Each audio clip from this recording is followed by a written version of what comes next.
Los que lanzaron el tema de la reelección probablemente como globo de ensayo, Rafael, deben de estar arrepentidos porque la verdad es que ha tenido un tropiezo muy fuerte el planteamiento y han salido por todos los lados, diputados incluso del Partido de la Liberación Dominicana, dirigentes políticos del mismo, de la oposición por supuesto, jueces del Tribunal Constitucional. Sorprendentemente, sí, 2 jueces del Tribunal Constitucional se refieren a ese tema de la modificación constitucional. La Fundación Institucionalidad y Justicia emite un documento donde plantea la vigencia de los preceptos constitucionales sobre la reelección y la inconveniencia y lo que significaría de desastre para la institucionalidad y emprender una tercera búsqueda, una nueva reforma de la Constitución para una tercera elección del presidente Danilo Medina. Y lo de la FINJUSA es muy contundente el documento, igual que las declaraciones que han emitido una serie de gente. Lo que queda en el aire es la declaración que dio el expresidente de la Suprema Corte de Justicia, Jorge Subero Isa, que yo pienso, no sé, tengo la impresión de que de alguna manera debe haber sido mal interpretado lo que él planteó, porque plantear que la Constitución pueda ser, un precepto constitucional pueda ser revisado por el Tribunal Constitucional, me parece que no creo que pueda haber dicho eso el magistrado Subero, que es un jurista de la máxima capacidad en el país.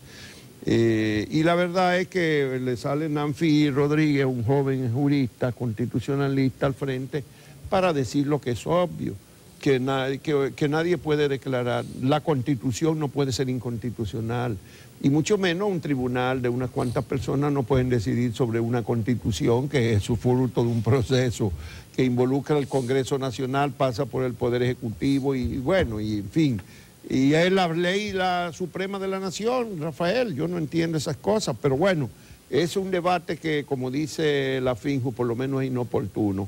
Pero es inoportuno y es bueno que le den el banderillazo en este momento para ver si el país se dedica a otras cosas y no estar pensando en una posibilidad de otra reforma constitucional, como ha sido la historia del país una y otra vez, que los presidentes se la reforman una vez y vuelven y la hacen y vuelven y la hacen para quedarse en el poder hasta que no pueden más. En estos tiempos es muy fácil creer que se repita la historia, pero no es tan simple ya. El presidente Leonel Fernández, cuando lo intentó por tercera vez consecutiva, no pudo. Le salió al frente mucha gente y parece que a Danilo le está pasando lo mismo, aunque Danilo no ha dicho que va a buscarla. Leonel nunca dijo que la iba a buscar, fueron sus partidarios que le buscaron 2 millones de votos que le entregaron en carretilla, ahí en el Palacio de los Deportes. Él nunca dijo que iba a buscarla. O sea que los presidentes nunca dicen de antemano que van a buscar la reelección, sino Hipólito decía todo lo contrario y sus partidarios se dedicaron a eso hasta que él fue convencido, entre comillas. A lo mejor Danilo Medina tenga que hacer lo que hizo Danilo, que termine diciendo en el primer periodo, no mandando el proyecto de reforma constitucional al Congreso, como ocurrió con Leonel en el año 98, que se quedó reunido, aquella célebre frase del caudillo de Higüey, de que el senador Amable Aristide póngase los pantalones porque el presidente no mandó al final el proyecto de reforma constitucional, porque cuando sacaron cuenta en el Palacio ese sábado, reunido el Senado un sábado, se dieron cuenta que no tenían ni remotamente la cantidad de votos que necesitaban, por más que habían comprado muchísima gente, no llegaban cerca. Y entonces el presidente dijo, yo nunca sometí ese proyecto, y se inscribió entonces como un salvador, ¿verdad?, de la institucionalidad. Después de 2 periodos, en el 2011, para el 2012, cuando quería volver a ser candidato, recibió sus 2 millones de boletas, pronunció su discurso emocionado y no dijo que sí ni que no. Y después, ante el clamor nacional de oposición a que volviera a reformar la Constitución o pretendiera imponerse por encima de su propia Constitución, el presidente entonces dijo lo mismo. Yo cedo ante ese clamor, aunque constitucionalmente podía, dijo. Así es. Bueno, ciertamente los aires a favor de la reelección comenzaron a sentirse, pero ha habido reacciones muy importantes. Creo que decíamos cuando conocimos la declaración del ex presidente de la Suprema Corte de Justicia, Subero Isa, que iban a traer muchos comentarios, y así ha sido durante toda la semana. Ese es un tema que ha estado en el centro del debate. ¿Qué fue lo que él dijo? Porque tuvo también que hasta hacer una aclaración. Él, en principio, lo que dijo fue que se estaba trabajando a favor de la reelección, que está prohibida en la Constitución, incluso con un transitorio específico, además, y que la única posibilidad y de la que él cree que se va a trabajar es en una modificación de la Constitución. Él dice que se está trabajando en eso y que bueno, pero hasta ahí lo más probable... hasta sí, ahí parece obvio que hay gente que está trabajando en eso. Sin embargo, introdujo al debate la idea de que pudiera... Ahí es que están las disensiones. Sí, pudiera esgrimirse, solicitar una interpretación a el Tribunal Constitucional si la prohibición al presidente de la República de aspirar a un tercer mandato pudiera ser no conforme a la Constitución, porque es una discriminación, vamos a decirlo así, en contra de un ciudadano que se le prohíbe ese ejercicio. Entonces él habla de que pudiera alguien esgrimir ante el Tribunal Constitucional el principio de igualdad. Entonces, eso, claro, lógicamente ha traído todas estas consideraciones. Una pregunta que me formulé y me formulo nuevamente es: ¿por qué el expresidente de la Suprema Corte de Justicia, sabiendo lo que eso iba a significar como un argumento que iba a ser contestado, se arriesgó a hacerlo? Bueno, tal vez él quiso decir que podrían apelar a eso, pero no a lo necesariamente que él avale esa posibilidad. No, él lo que quedó claro de que él dejó caer eso, pero que realmente si se quiere ir a la reelección, tiene que modificarse la Constitución.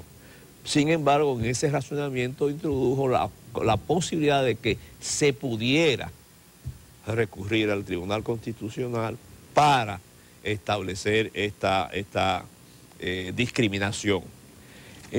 A mí se me antoja, y puedo estar equivocado, y no sería la primera ni quizá la última vez que suceda, que quizás también el magistrado Subero quiso adelantarse, o quizás tenía conocimiento de que se estaba manejando esa posibilidad, y la hace pública como una manera de cercenar esa posibilidad. Es posible, porque Subero es una persona muy inteligente, brillante, y a lo mejor él quiso tirar eso al medio. Para que la destruyera. Y a lo mejor él mismo no lo expresó tan claramente que dejó duda de si era que él creía en eso. No, a lo mejor porque pudo haber cometido un error, pero ciertamente tanto Nancy Rodríguez como la declaración de la FINJU son muy contundentes en términos de descartar que se puede interpretar igualdad de oportunidades frente a la Constitución. Y es cierto, porque si no, imagínense todas las normas constitucionales. Por ejemplo, no se establece un mínimo de edad para poder optar a ser legislador y a ser presidente de la República. Entonces, un muchacho de 18 años que acaba de obtener su cédula puede también alegar el principio de la igualdad, es un ciudadano. Pero la Constitución, los constituyentes establecieron algunas limitaciones, y hay limitaciones de toda naturaleza en los derechos ciudadanos. Hasta los ayuntamientos deciden que usted no puede circular en una calle de esta dirección y se acabó y ya. y no se puede circular, entonces vamos a llevar al Tribunal Constitucional todas las normativas de que si yo creo que se puede circular al revés y por lo tanto voy para el Tribunal Constitucional. Bueno, lo de la fin es contundente, dice claramente que en las actuales circunstancias queda claro que se requerirá otra reforma constitucional para poder legitimar un proceso de reelección presidencial y consideramos inoportuno tanto el debate con ese propósito como la propia reforma. Y dice que de materializarse ese proyecto para los fines de otra reelección presidencial podría desembocar en situaciones que no contribuirán al fortalecimiento de nuestro Estado social y democrático de derecho, ni a la gobernabilidad democrática, la institucionalidad, ni la seguridad jurídica del país. Eso es lo que dice. Y recuerda los artículos, porque es que el presidente Medina tiene doble prohibición. Allá hay por ahí quienes andan alegando de que, bueno, que no es a partir de la próxima, que sería la segunda. No, hombre, no, está muy claro la forma en que quedó redactado la reforma constitucional. Dice, el presidente o la presidenta de la República podrá optar por un segundo periodo constitucional consecutivo. Y él estaba en el primero cuando esa constitución se estableció. ¿Quién es el presidente que puede optar por un segundo periodo consecutivo? Era ahí ya. Pero para que no quedara ninguna duda, y el texto constitucional pusieron un transitorio, es la 20ª disposición transitoria establecida en esa misma Carta Magna. Dice que en el caso de que el presidente de la República correspondiente al periodo constitucional 2012-16 sea candidato al mismo cargo para el periodo constitucional 16-20, no podrá presentarse para el siguiente periodo ni a ningún otro periodo, así como tampoco a la vicepresidencia de la República. Doblemente en la misma Constitución. Y estamos discutiendo, señores, eso.